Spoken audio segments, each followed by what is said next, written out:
As some old fart on YouTube who reviews old video games, I have to therefore do a Halloween special. I haven't been sent the letter by YouTube yet, but they've probably forgotten about me because I've got very few subscribers.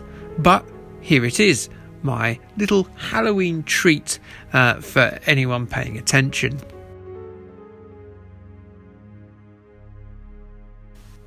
Zombies. They can usually be found shambling about like an inebriated fella at 3 AM on a Saturday morning as he tries that tricky task of keeping both the contents of his kebab in its polystyrene casing and keeping upright while walking. Sometimes, however, zombies run like a fat kid after a thrown eclair, such as in 2004's Dawn of the Dead. Sometimes they just eat brains, and sometimes they eat all their main meal as if eager for some mum-approved dessert treat like Angel Delight or a bowl of Viennetta.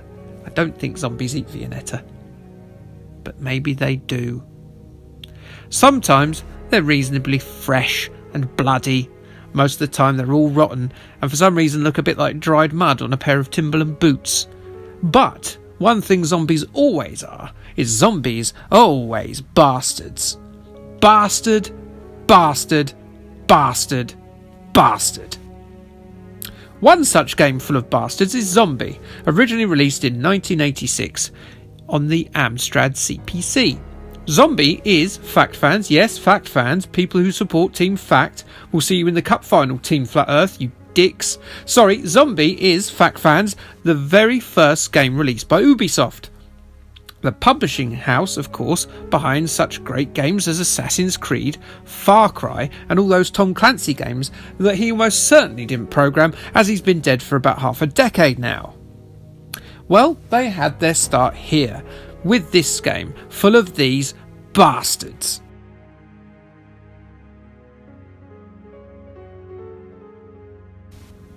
Four years later, those plucky Ubisoft upstarts decided to ship the barn full of undead, brain-dead bastards to a bunch of other formats. Here is the Spectrum version then, because it's the one I'm doing, alright? I know I always do the Spectrum one.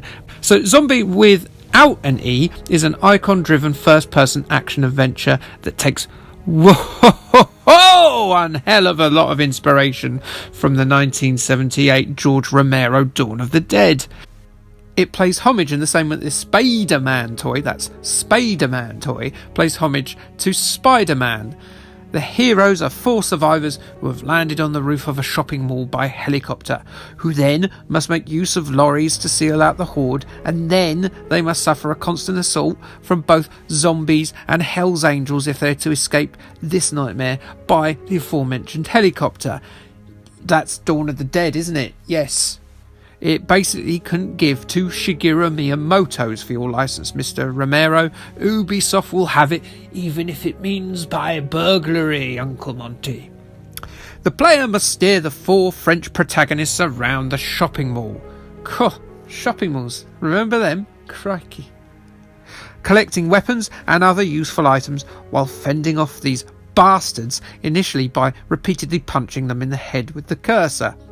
The icon-based control is a bit unwieldy, but the zombies are never overtly quick enough to chew your arms off before you've had a chance to smash their faces in with your fist or another weapon.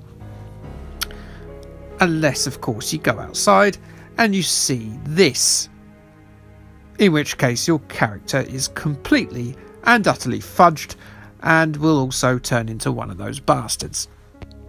Maintain a healthy crew and get the relevant equipment to get the whirly-bird in the sky and you triumph. Sort of, I guess, because, civilization is still in ruins and you've got to land somewhere. You're not allowed to go until you've put the corpses in the fridge mind for some reason. If you're going to survive an apocalypse and ransack a shopping mall, the least I suppose you could do is tidy up after yourself and all your head-splitting murder.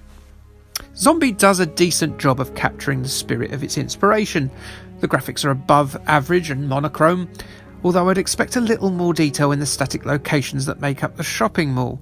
Come on, you're not putting much effort into animation here. That zombie literally never moves. And the Hell's Angel here, he's just stuck with his fist out. Yes. The sound is sparse, which is fine. Minimalist beeps indicate whether you or your undead adversary are taking a kicking, and to be fair, it's all the more creepy for it to have no sound. The gameplay is fine. This would be unlikely to make anyone's top 50 list of games on the format, as clunky as it is. It is a valiant attempt to try something different, and for that it deserves our respect. The bastard full of bastards. Ubisoft did the grand total of diddly squat with the franchise until way later in 2012, when it was brought back from the dead, pun obviously heavily implied, with Zombie U on the Wii U, which was set in London. When no one else bought the Wii U, Ubisoft ported it 3 years later to the PlayStation 4, PC, the Xbox One, sadly mirroring the very first release schedule of Zombie in 1986, as I'm afraid, CPC owners, your computer was a distant third in sales to the Commodore 64 and the Spectrum. Don't shoot the messenger, that's just how it is. And that's it for my Halloween special, as short and punchy as it's been. The bastards. Goodbye.